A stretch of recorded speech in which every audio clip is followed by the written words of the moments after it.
Let's go. Yo, I'm like an addict, do I gotta have it. I ain't even playing, got a really bad habit. If it moves, gotta grab it, fuse like a magnet. Lose, won't have it till I'm doomed in a casket. I ain't playing, got a weird mind. If you work 8 hours, I'ma work 9. If the shit tastes sour, you should taste mine. I'ma stay in power for a long time. Get up, nah, I ain't a quitter. Toss me the ball, I'm a really big hitter. Big picture, I'm a straight killer. Rising the song to the highest bidder. Got juice, got gas, I'ma move fast. New shoes, new tracks, like who's that? I'm who come back better than last. Yeah, it's a new me, never gonna look back. Never gonna look back. Cause damn, I was built to last. You move slow and I move fast. From Netflix, and that will be it for today. So those 3 topics, and what I'm gonna do is we're gonna start off with Bath and Body, and I'm just gonna take my time. Okay, so Bath and Body, last video I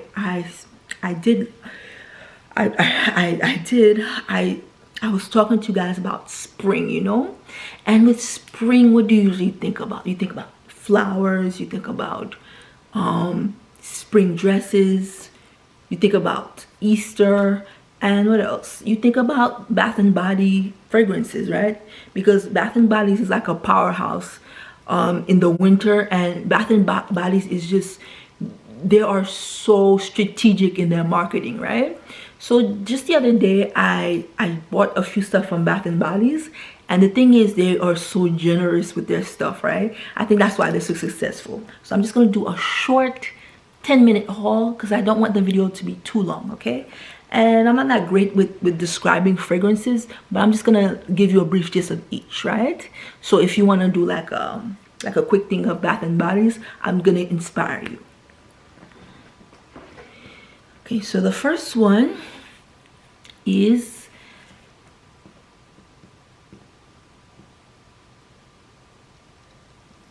Japanese cherry blossom, right? So Japanese cherry blossom is like that classic Bath and Body fragrance, right? The thing about Japanese cherry blossom is that it's been on in there for a long time, right? I've known it's been there for years, right? It's like one of those creams and mists. Everybody loves it, and Bath and Bodies, it comes every year. It's always springtime, winter, it's always there, right? No, I can't really say this for the others. Like there's one called Dahlia. They discontinued that one, right? And that one, it smells so good, right? Dahlia. I bought it last time, and now they said they just discontinued it. There's also something called Waikiki Beach, and Waikiki Beach, it has that coconut beach fresh fragrance thing, and it's like they don't have it all year round. It's usually summertime, right? It's like a summertime fragrance, right? But Japanese cherry blossom, it's a good old favorite of Bath and Bodies. Everybody loves it, and they know better than to stop marketing, because it's the best, one of the best, right? So when you're looking at Japanese cherry blossom, it has something that's kind of floral and kind of fruity about it, but it has something, a base that's like vanilla in it, right? So I don't think it has vanilla in it. No, it doesn't. But something about it, it has something mature vanilla without being overpoweringly vanilla, right? It doesn't have that sick vanilla flavors like most vanilla perfumes have, right? But it has that undertone of vanilla, but floralness with something like, I don't know, fruit punch or something, right? So imagine you put vanilla, fruit punch, and you put something floral, like, I don't know, fresh roses, right? You put it all together, and that would be what I would describe as Japanese cherry blossom, right? I know Bath and Bodies, they know better than to discontinue this one, right? And this one comes all year round, and there's a reason for that, right? This one is one of the best. It's like an old, but it's good. Okay, so then the next one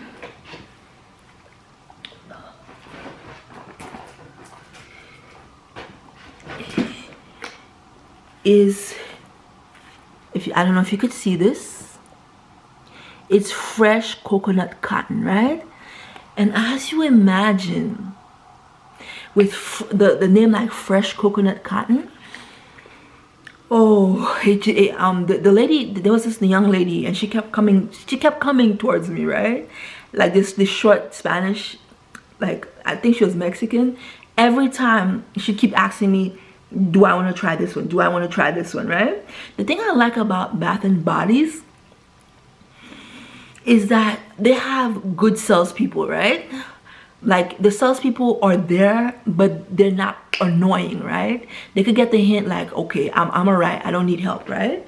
But this lady, she just kept coming over and giving me fragrances, and because of her, I bought like 4 to 6 fragrances just because of her, right? Because she just kept coming, and she kept giving me things to try, right? Oh my god, when I say this smells good. So then she had originally given this to me, right? Fresh Coconut Cotton.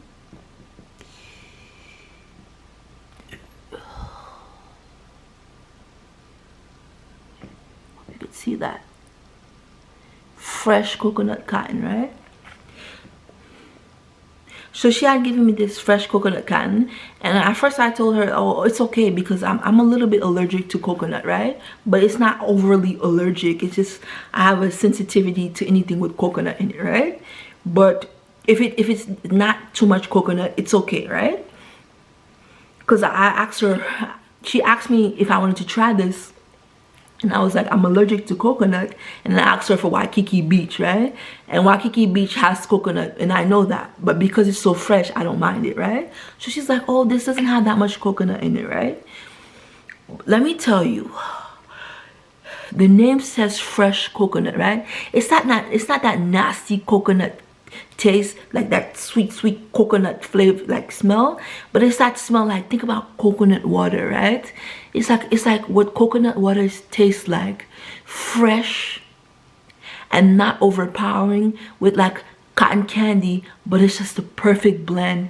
And imagine there's a breeze, like a fresh ocean sea breeze, but it's not like vomit, it's not like morning's ocean sickness, but it's like that fresh coconut and just the right amount of sweet cotton candy.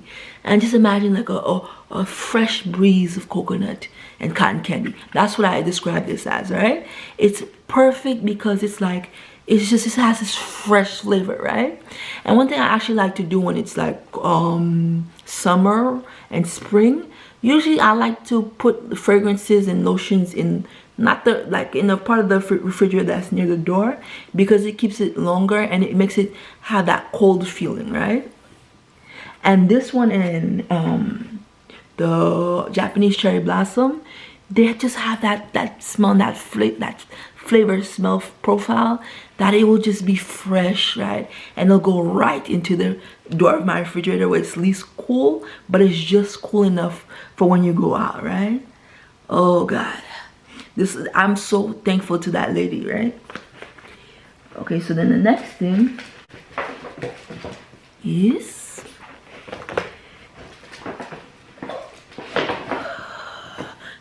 thing is fairy tale, right?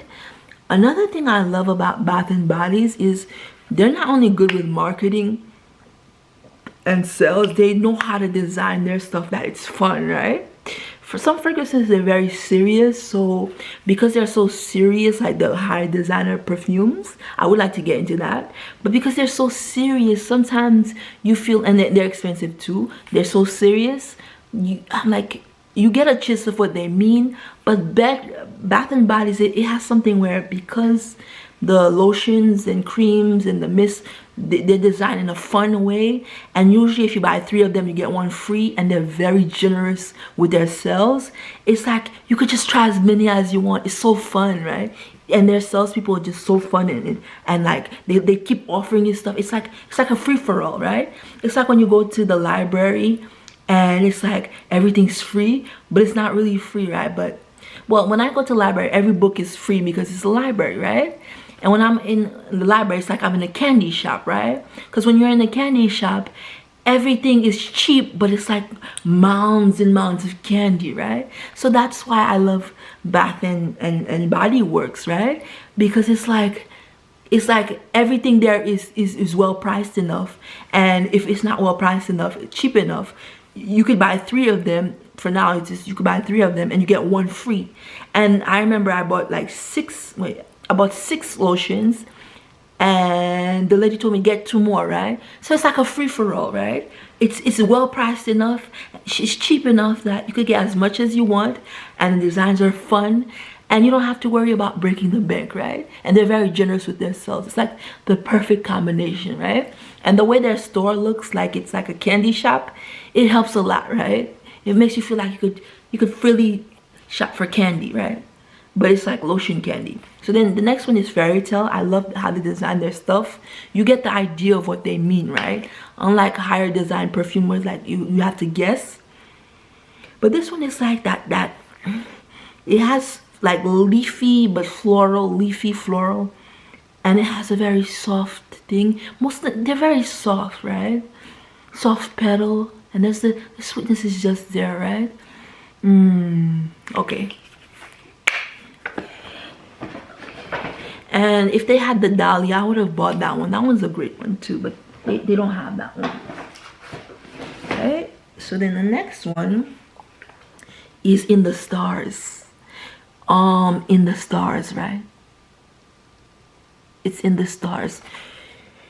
Okay, and let me show you the Fairy Tale one. If I did not show you that one, Fairy Tale. Okay, so In the Stars, it didn't look like that though. I had bought it just a month ago, right? And now they rebranded the color. It was a little bit darker looking, right? A little bit more richer looking. And it's the same one as I had before. They just remarketed the color. They make it more lighter, more starish, like glamour looking.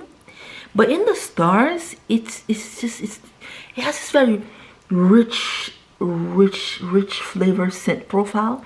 And it's like, think about something mature, but it's fun, and it's just like creamy, and it's just like rich, right? And the thing I love about each one is they know that summer's coming around, right? So nobody wants something that's overly sweet and sick, but they want something, if it's sweet, it has like something musky about it, right? Something musky and fresh, right? Like if you go north towards the beach and the wind hits you, it's like less serious, but it's like fresh. I love fragrances like that. Okay, so then another one, and I just have final 2 because I couldn't buy everything in there. That lady was nice, but she's not gonna cause me to break the bank, right? So then this one is called Peach Prosecco Macaroon. Peach Prosecco Macaroon, right? So then Peach Prosecco Macaroon. Okay, so then Peach Prosecco Macaroon. I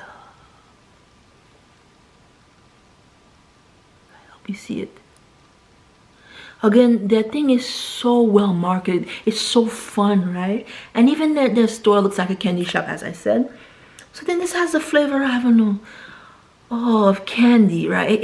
I don't know what macaroons taste like because I don't usually eat macaroon, but it does have that peach flavor, which is very nice, right? It's very soft, fresh, and spring-like, right? Spring-like candy too.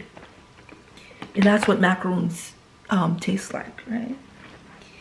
But I would think macaroons would taste more like vanilla or something more serious, like vanilla or chocolate, but I guess macaroons taste like candy. I'm not sure. So then this is the Fairy Tale. I got the Fairy Tale fragrance because the lady, I bought like 8 lotions, 8 stuff altogether, and she was like, oh, go back, you need to get another one because the last one I just had bought 7. So she's like, it's buy 3 get 1 free. So she's like, go back and get another one because we owe you another one for free. So I did get another one, and this is what I'm talking about. They're so generous with everything that they do, right? So then it actually it's just like the cream, but it's just like the cream. It's very fresh, right? Ooh, it's very fresh. It's very, very fresh. It's very fresh smelling. Okay, so then that's basically it.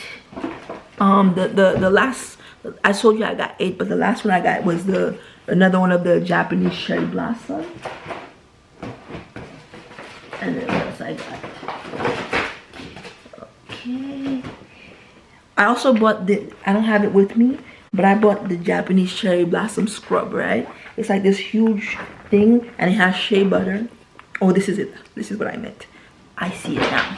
So this is the Japanese cherry blossom. And in every bottle of theirs just looks gorgeous, right? It looks gorgeous, and it has rice milk. I don't know what rice milk is, but I know rice milk is something they put in lotions, and shea butter, and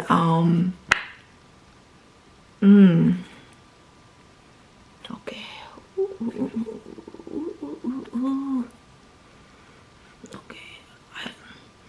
Okay, why I bought this is because I didn't really get to test this one out because I was in a rush, and I just thought I need something, a scrub, and it's a shea body scrub, right? But I'm gonna use it mostly for my feet because I don't like putting scrubs on my skin like that, right? I like it for rough areas like my feet. Okay. Oh, okay. Now I can't really smell this one, but I know that once it's activated by the water, I know what shea butter smells like, and shea butter usually smells amazing, right? So once it's mixed with rice milk, which I think is also amazing. I don't really know what rice milk smells like, and then with the Japanese flavor, which I'm used to, the lotion, I think it's gonna be the perfect combination, right? I think it's gonna be the perfect combination once you put water, and it's gonna activate the smell into your feet as you're scrubbing it, right? Because most body things that you do with scrubbing, it'll activate once you put the water. Okay, so then that's it for the fragrance portion of the video, right? So then another thing I wanted to tell you guys is that I would like to do a jewelry haul with you guys, right? So I will do a jewelry haul, and I will also do like a haul from Express, right? Because I just got something from Express, and I would like to do that in the future, right? But in the future, not now, right? So then the next thing I would like to talk to you guys about is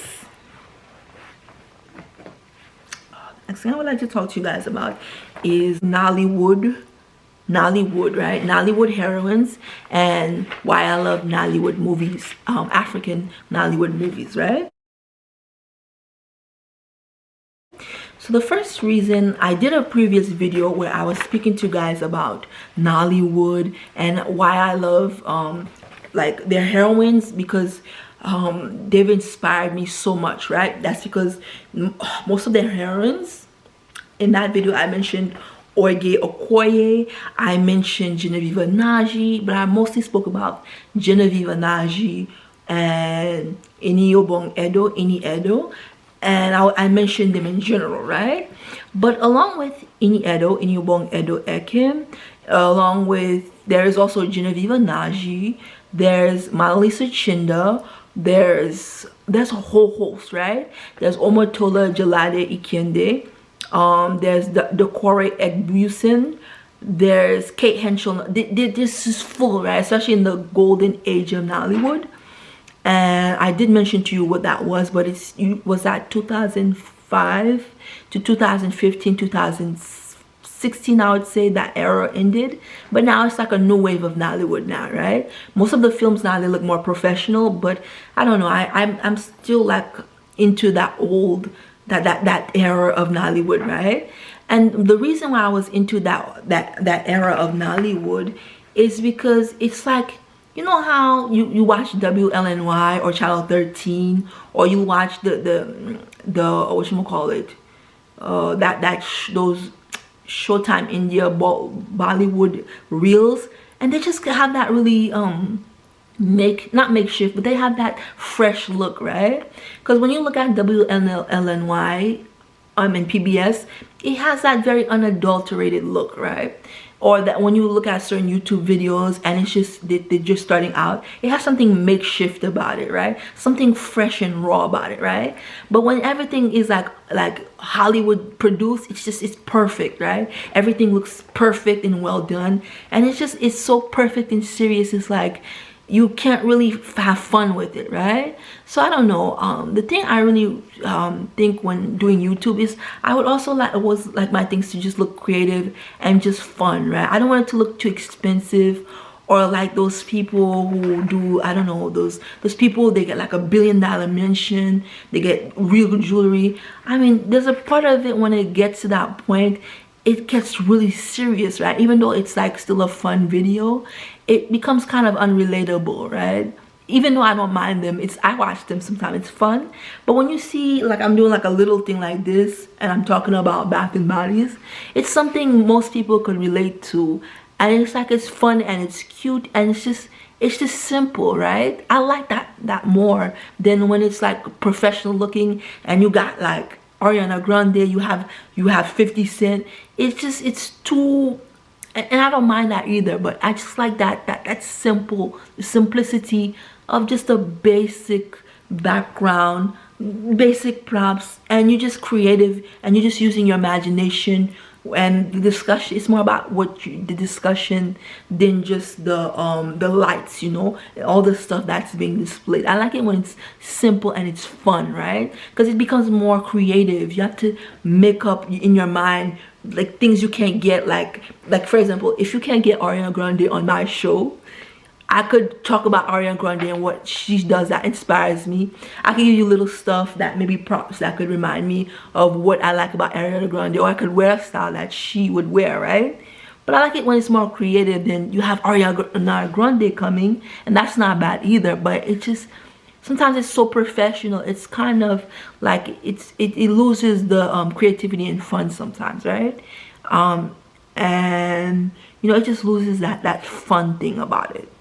So then, to go back to what I was saying, so then Nollywood movies, the thing I love about Nollywood movies, right? Where can I begin? So with Nollywood movies, the thing I loved about it when I was obsessed with it, right? Now every now and then I will look at it from time to time, is the level of ridiculousness that's going on in the Nollywood film, right? Okay, number one is, usually in the film there'll be a few divas, right? And what I mean with Nollywood film having a bunch of divas is that usually there'll be a guy, like a player, and for example, there was one where there's like a player, and he started Iniobong, and he had Obiekwe, and he had Jim Iyke. And Jim Iyke was obsessed, his character was obsessed with Iniobong's character, right? And he would just not leave her alone. He would never get the hint that she didn't like him, right? But Ini liked Ini and Muna Obiekwe's character in the film. They were lovers, right? They were boyfriend and girlfriend. But Jim Iyke's character, he would not leave her alone, right? He was obsessed with her, right? And he was like, you will fall in love with me. And he was like, please just leave me alone, right? Because I have a boyfriend already. And her boyfriend was played by Muna Obiekwe, right? Muna Obiekwe, he passed away a while ago. But him and Iniobong were like a power. I love that combination of Muna Obiekwe and Iniobong, right? But the thing is, sometimes what you'll see in Hollywood movies is that it's not that they're typecasted, because Ini is like the one, she's like the queen of all of it. She gets most of the differentiating roles. What you'll see is that she's usually most sought after, right? But her and Muna Obiekwe, when they team up in a movie, her and Mike Ezuruonye, Muna Obiekwe, they have a great chemistry, right? Especially her and Muna Obiekwe. He was a great actor, right? But unfortunately, he passed away just a few, like I'd say 5-6 years ago. He passed away, right? And I'm so sad that he passed away, because he and Iniobong, they made such great movies together, right? And what else? Another thing you'll notice about Nollywood movies is like it's so ridiculous, the wigs that they wear, right? Sometimes you'll have the stars. Like I remember there was one where Ini was in it, and it was like it looked like she had braids under it, but there was a bright red wig, and you could see the hair, like the mountain on top of the, and like I wanted to take the movie serious, right? But you really couldn't take it serious, right? And that's what I mean when they're makeshift. Like you can see, like they put like a lot of props and effort into it, but it's like the fun is like just picking fun at how ridiculous the wigs, right? Like what they'll think about the wigs they're gonna put the characters in, right? It's funny.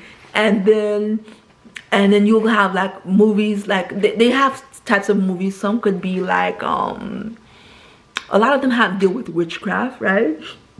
Some deal with witchcraft, like some deal with witchcraft in a way where it's like bad things are happening to the people that are being affected by the witchcraft, right?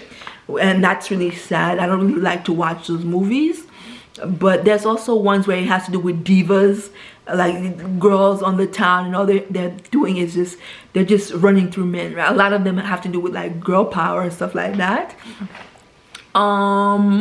And it's like a lot of them have to do with, you know, the classic "Don't Steal My Man," and it's like it's so dramatic, right? But it's dramatic to a point where it's just the plot lines are kind of ridiculous, right? Like there is one with let me see, let me tell you the one with witchcraft, right? So I don't really usually like stuff that has witchcraft or voodoo in it, because I just don't like that type of thing. But then I don't know, the way this movie was made, it didn't have it like to a point where it could make you scared, right? Or make you feel like, man, damn, this is evil, I don't want to watch this, right? So then I was watching it. It's a movie. It stars Tonto Dikeh, Van Vicker, and then Van Vicker's mom and another character. I forgot who the sister was, right? But in the movie, it didn't have no scary movie in it, right? I don't know why I ended up watching it and it had witchcraft and I was okay with it. So I was watching it, and this is what I mean when I say Van Vicker, you will usually have a woman and she could go through anything, right? And he just basically, anything could happen to this woman, and because of how careless he is, these women bad things happen to them, right? So Van Vicker had this childhood sweetheart, and it was played by Tonto Dikeh, right? When I find the film, I'll link it down below, right? But I'm gonna have some spoilers in this film, and I'm gonna warn you when I put the spoilers, so you can be sure to skip it, right? If you want to watch the movie. So then in this movie, Tonto Dikeh, she's poor, and so is Van Vicker, right? They're both poor, but her cousin works in her aunt is a restaurant owner, right? And every time when he's working, she always makes sure he gets fed, right? And most of the other people too. And she never asks him for money. And then she always makes sure the aunt take care to put food on his plate, even though he's sometimes like, look, I can pay my way, right? But he's like, no, you don't have. You're my really good friend, and it's my job to make sure you're well fed, because the way the relationship was, that was her good friend, right? But the way it was, because he was so honest in everything he did, he was such a hard worker. Anytime he finished work, she made sure he always had a hot plate of food. And it would be, most of the time, even if he tried to pay, she would make sure he either paid little or she never allowed him to pay. And she made sure every time he finished working a hard day, he got fed like a huge plate of food from the aunt. And the aunt didn't mind either, because the aunt loved his character, right? So then years and years he's working in school, and he's trying to get ahead, but you know, they're both poor, they're dead broke, right?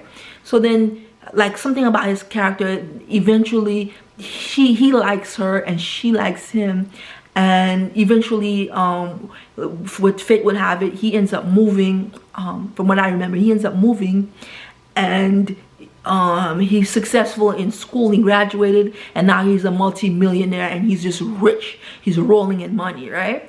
So now he bought his mom and his sister a huge mansion, a huge compound, right?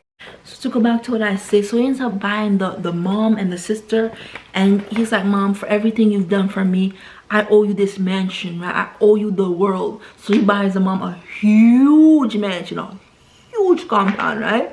And now that he's rolling in dough, he buys his mom whatever she wants. And she's like, you want to buy another mansion, Mom? Go ahead and buy it, right? And this is when the movie starts. Right? So then He goes back into the village where the woman, that the girl Tonto Dikeh used to work at. And I'm telling you, every time he would finish working, she made sure everything he needed, he would be taken care of, because she just liked his character, right? So when he got rich, when he finished graduating and securing a great job, he went back and he's like, look, you're the love of my life, right? At first she was upset because he spent like a while and she didn't see him. And he's like, look, you know what, for everything you did for me, for the faith you had in me, I want you to be my wife, right? And at first she was upset at him, and he's like, are you serious? And he's like, yes, I want you to spend my life with you because you were always there for me, right? And you always make sure I got taken care of. So then what ended up happening is he does what he said, and she ends up to be his wife. But the thing that gets kind of funny is that the mom and the sister don't like her, and I don't really get why that is, right? Because she's honest and she took care of him, and she's the reason why he got through all those years in school, because she always made sure he was taken care of, right? But the mom and the sister, they both hate her, right? So then what ended up happening is that eventually they get married, and now it's time for them to have kids, right? Because once they have kids, the mom and the sister trying so that she didn't have get married, but they got married, right? Much to the mom who didn't want that, right? So the next thing is, now they're about to have children. If she has children, it solidifies everything, right? That means she's here to stay, and that's his wife once and for all, right? Because I know that in Africa sometimes you'll have a second wife if she cannot have children. So then what ended up happening is that the mom is like, I can't have this happen, because if she gets the child, that means, because they want to bring a second wife, I believe, from what I remember, into the picture so that they could annihilate her out of the picture, right? And say she's barren and she's useless, right? So then what ended up happening is the mom, she goes into this like witch doctor, right? This Boko or Hugon in Creole, and what she's doing is that, and what I noticed about the witch doctor's place is that it's filled with these symbols, and it's this universal symbols of witchcraft, right? And then what's going on is like, he's like, what do you want me to do? And she takes a huge wad of money. She's like, I want to make sure that she never bears a child, right? So that she gets out, she never like is able to stay with my son, right? So then the witch doctor, he does these bunch of incantations, and mind you, while he's doing the incantations, I make sure my thing is on mute and I fast forward, right? Because I'm not gonna put that nonsense into my head as it's passing by, right? Because he could actually be saying real witchcraft, right? So I always let that pass. But then after that, what he ended up doing is that he tells her to prepare a drink for her, right?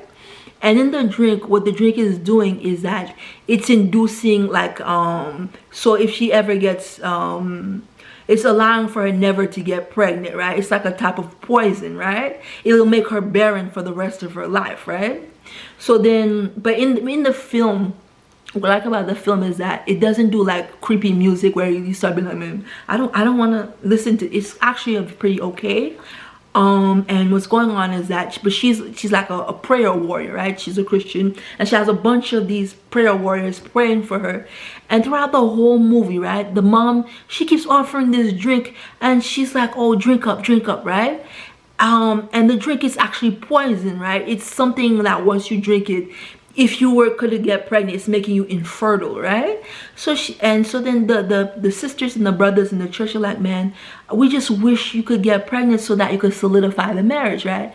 And all this while, what the mom and the sisters doing is that they're putting witchcraft that's making the husband start hating her, right? Once he eats the food, they put something in his food or something over him that he starts hating her, right? So he begins that he loves her, like he would do anything, he would defend her, and then he just starts abusing her, slapping her, and he doesn't want nothing to do with her, right? And it's the witchcraft they're working on him, right? So then after a while, she starts feeling depressed. She's like, I'm never gonna have children, right? So in the prayer words, like one of the prayer fathers, I think his name is Jonathan or something, he's like, you know what, I'm gonna go and I'm gonna have a fasting prayer for you, my sister. And then they're praying, and what ended up happening is that the prayer goes, the breakthrough, right? And something tells her stop drinking from the mother, and when she wants to drink the drink, she goes in a different room and she throws it out, right? I don't know why. Something tells her not to drink it. So then she ends up, it's true, she ends up pregnant, right? So she ends up pregnant. That's what ended up happening. And then what ended up happening is, but the mom's like, you know what?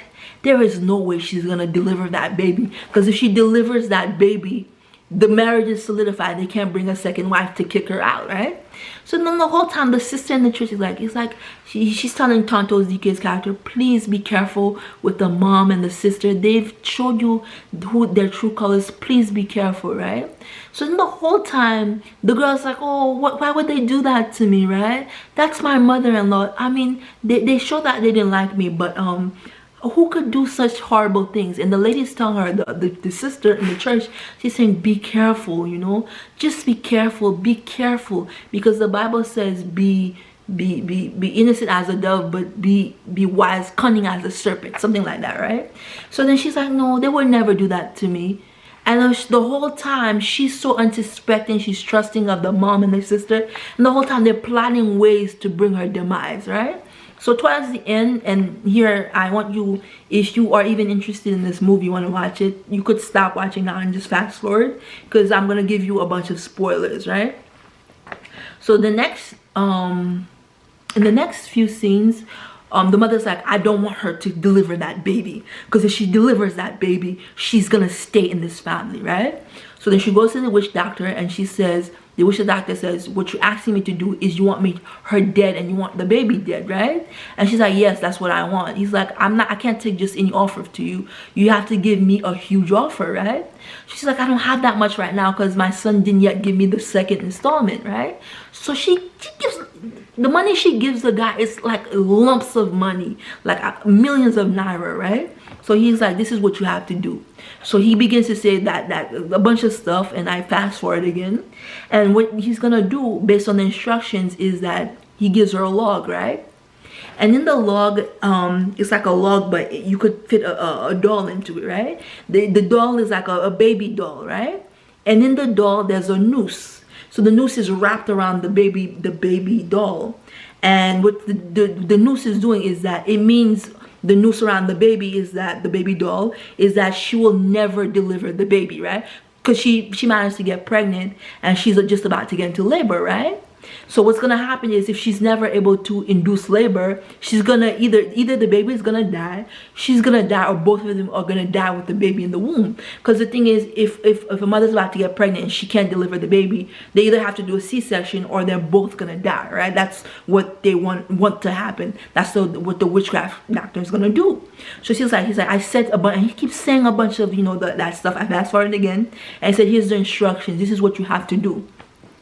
Now what you have to do is, with this like log thingy, I put the little doll with the noose wrapped around it, and what I need you to do is to sit on top of the log with the little baby with the noose around it. I need you to sit on it, right? So when she goes into labor and it's like she's due, what I want you to do is sit on it, and I don't want you to get up, right? Because when you sit on it, what it's doing is it means she'll never deliver the baby, and the baby will never come out, and both of them will die, right?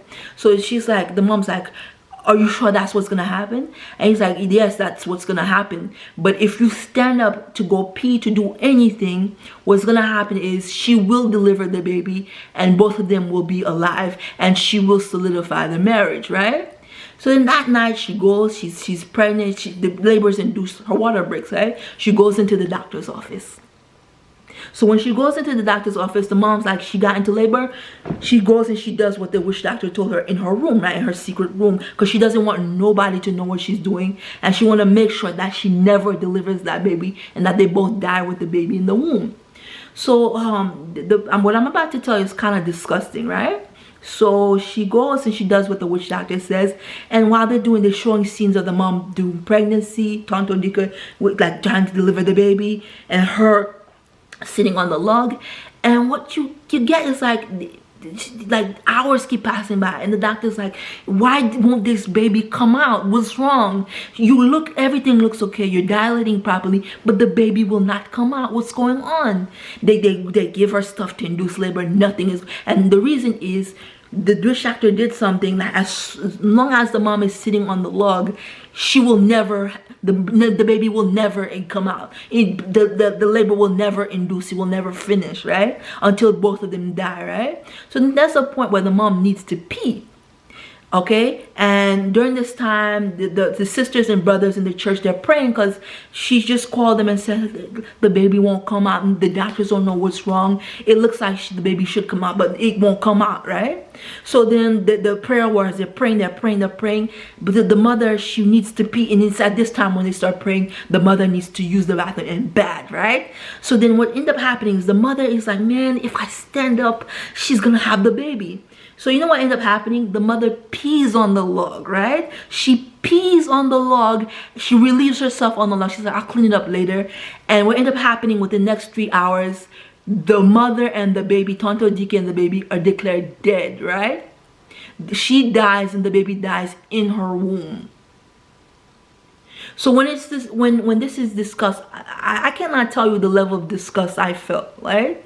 So then after a while, and they call, and they call the doctor called the mom. The doctor called Vicker, the Vicker's character, and they said she died. And Vicker is shocked. He's like, what happened? Everything was normal.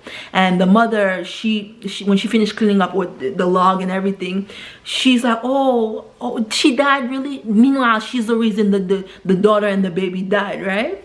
The Tonto Dikeh and the baby died.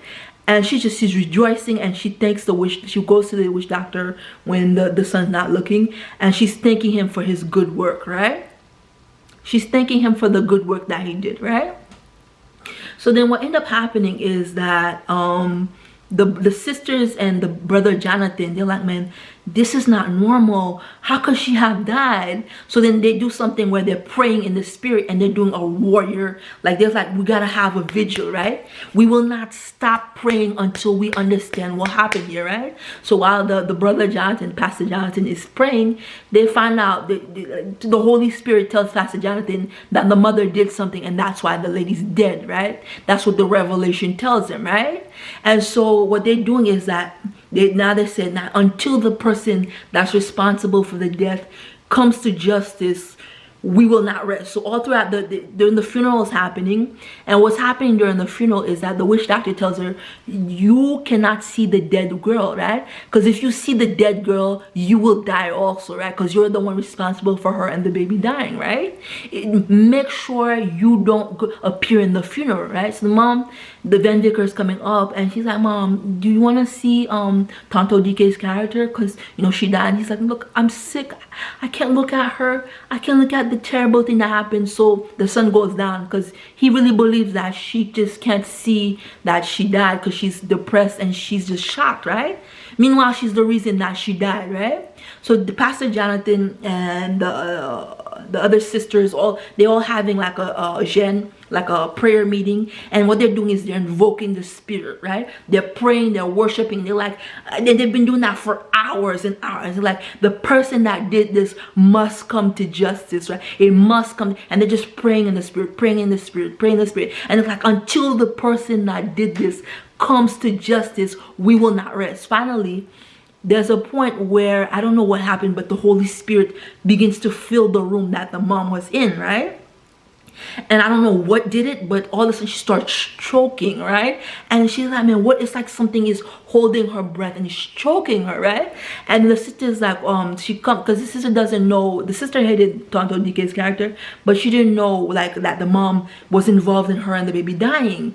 So then the mom starts screaming, and the sister's like, Mom, is that you? She comes, she rushes in the door, and like, Mom, what's going on?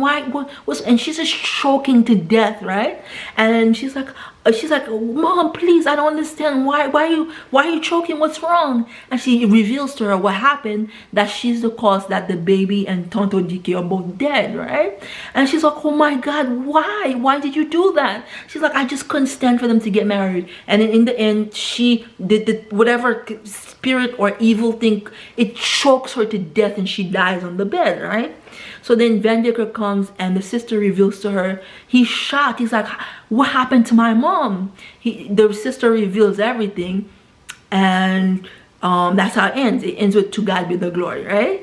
What's so kind of funny in the irony of this film is I don't usually like witchcraft films, right? Because a lot of them, they have a lot of stuff going on I don't really want to look at, right? This is the first film I really watched that had witchcraft in it. And to tell you the truth, when the spirit, whatever it was, choked the mom, I was kind of like, that's not enough, right? That's not enough. I was kind of a little pissed off, right? For me, what would have done it for me is if when they were praying in the spirit, like a candle nearby, or like the Holy Spirit caused like a holy fire to rise up in the room, right?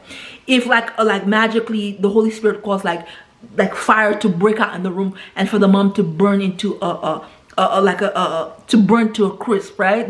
That's what I would have wanted, right? Because when I'm thinking about what the mom was responsible of doing, and the thing is, that's not another man's baby, right? That's the son, her grandson, her natural grandson, right? And because she just hated the wife, all the girl did, she just didn't like her, right? She just didn't want anything good for her and the son, right? She kept feeding her poisons to induce labor. And all the time the girl's saying, oh, why would they do that to me? They wouldn't. And then she ended up dying because she was so naive, right? That was the first time in a film where somebody died where I was like, no, that's not enough. What I really would have wanted to happen to the mom, I would have like fire to come into the room and for her to like slowly burn to a crisp for what she was responsible for doing, right? Because there's a level of evil you have. Even if you don't want somebody for your son, you could not do that, right? You could just tell him, look, I don't prefer her, and just go about your business, right? Because all throughout the while, the lady is responsible for him getting through school and everything. And she met that end. She met that end, right? So that was the only movie where I was like, man, that vengeance wasn't enough, right? I'm not satisfied that she just choked to death. I would have liked for the whole room to be doused in fire and for her to either hang to death or for like her to burn slowly to a crisp, right? That was one of the movies that got me so angry, right?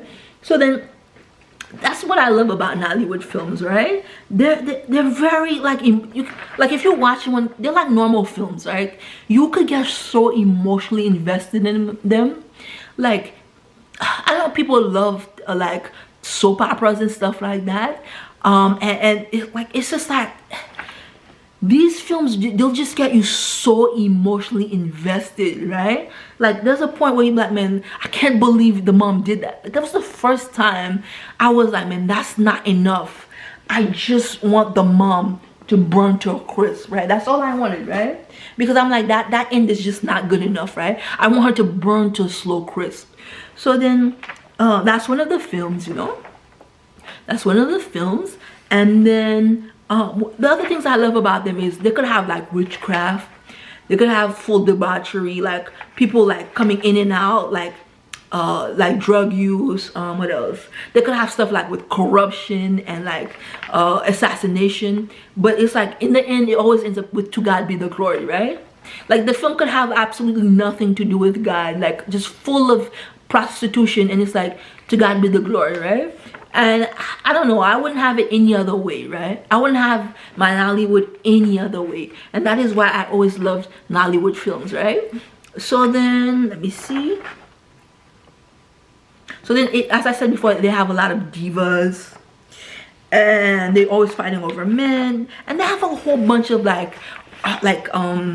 little characters. Like, for example, Oge Okoye, she's always like the one. She's always like whatchamacallit. Oge Okoye is usually the one that's typecasted as being extremely annoying, right? She's always the villain, right? Although you could see her play like a benevolent character. Then I spoke to you guys about Edo, about Genevieve Nnaji, Monalisa Chinda. She's usually like the favorite sometimes also. She plays varied roles, and then it's like they like divas, right? They like divas, right? And as I said before, Obiekwe and Edo, they usually power couples. But for Genevieve Nnaji, she's usually put with someone called Ramsey Nouah, right? Ramsey Nouah is like a heavy hitter, right? Her and Genevieve Nnaji, they've done movies like Power of Love, a whole bunch of them, Butterfly, Honey, a bunch of them where it's like they're typecasted as like on-screen power hitting couple lovers, right? And when Genevieve Nnaji and Ramsey Nouah, especially in the beginnings of that era, do a film, everybody, it's like, there's one called Power of Love, and that one is like so dramatic, right? I wouldn't recommend you watch it because it's like such a roller coaster, right? You go on a roller coaster the whole movie, right? So it's like she's always paired up with someone called Ramsey Nouah, and he's huge, right? Him, Mike Ezuruonye, Jim Jike, the late Obiekwe, and a whole bunch of them, right? They're all very, like Van Vicker, he took over Nollywood, although he's from Ghollywood, Ghana cinema, because of Beyonce President's daughter, and there's a whole bunch of them, right? Like, I have a whole bunch of reasons why I love Nollywood films, right? So then, one thing I also wanted to say is that I also want to do a last quick gist of the Netflix series 365 Days, right? 365 Days.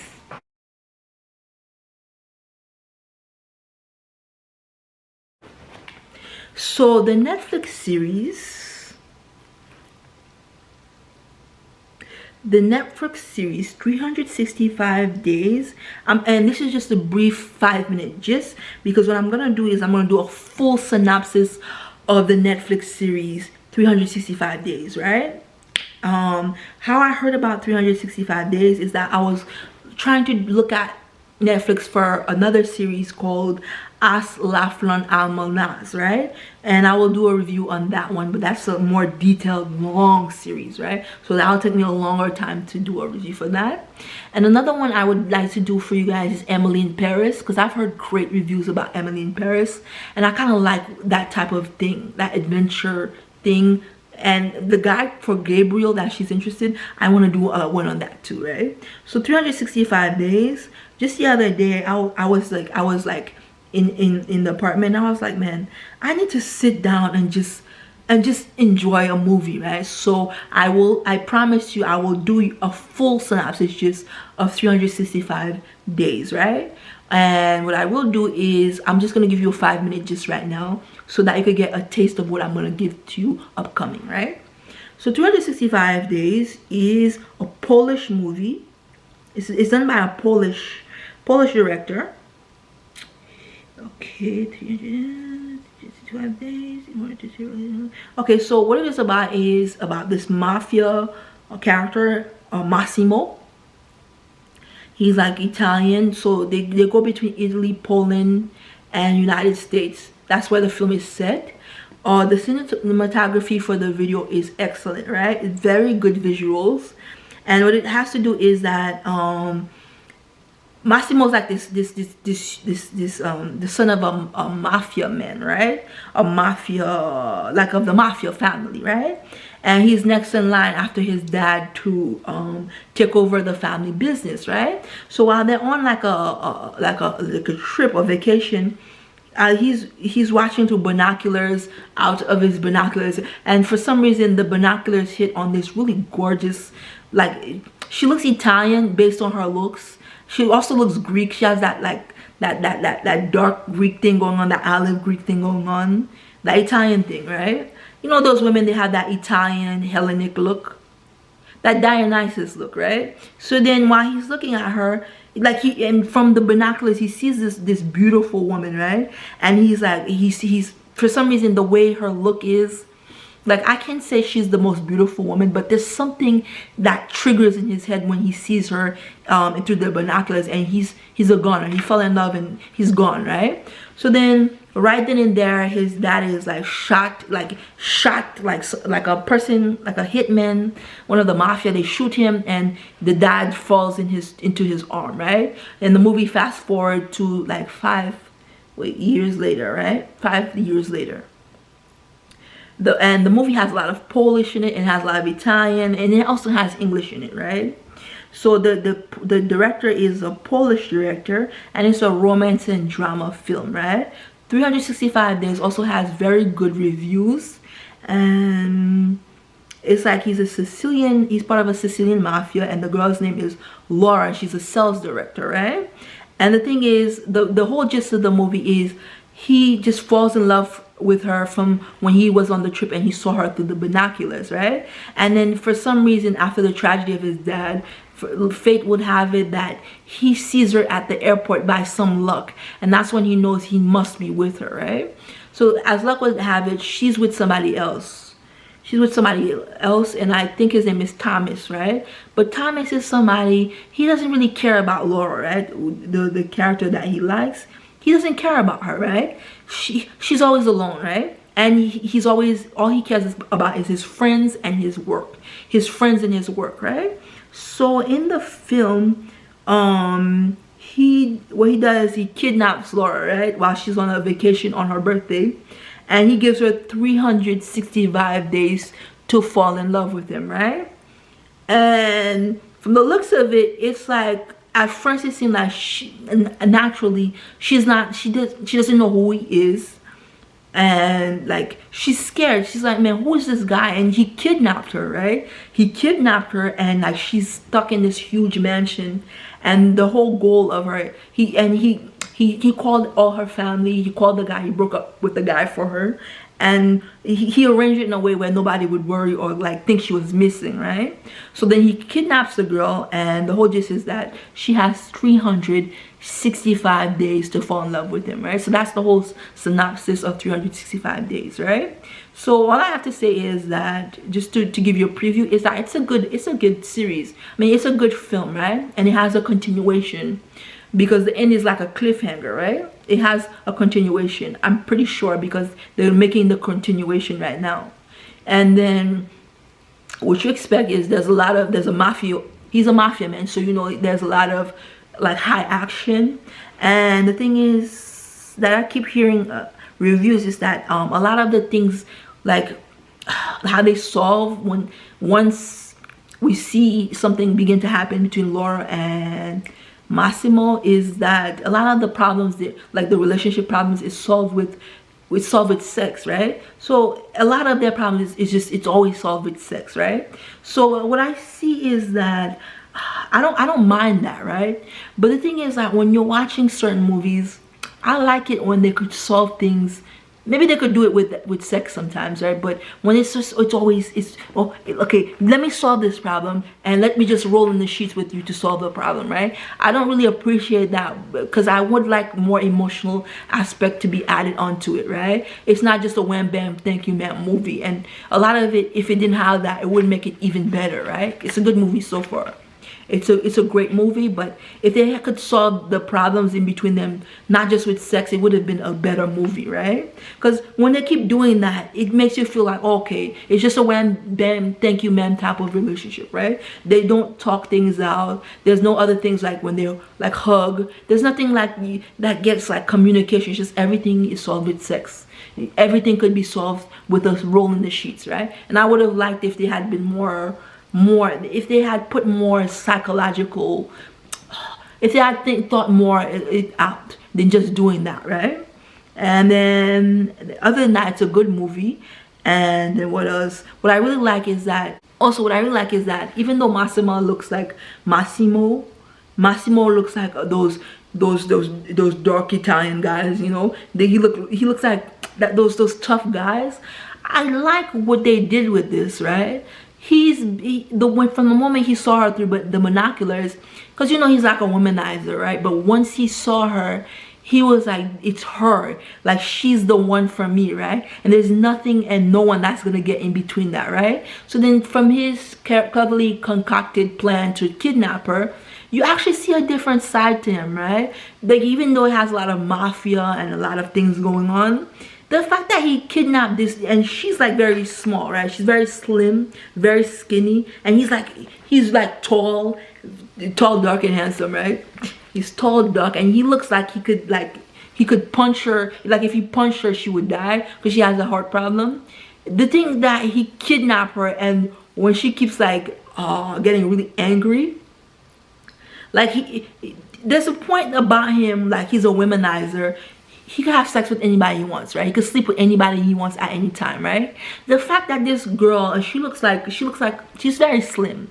Like if she slaps him, he basically doesn't do anything, right? And I get from the gist of who he is that even if she was any other person, unless that she was a guy, like if she was a woman and she slapped him, he would not, out of the respect that he was taught, would not slap her back, because I get that's what he was taught.